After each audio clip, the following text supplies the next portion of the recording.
Mən Nurlan Əliyəm çox əsəbi insanam. Həmişə də belə olmuşam.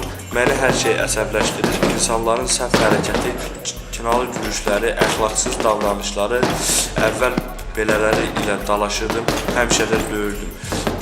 İndi quruşanı döyürəm və çalışıram ki, içimdəki kini və hissləri insanların deyil, boks quruşasının üstünə töküm və insanlara zərər verməyim. Bu daha çox xoşuma gəlir.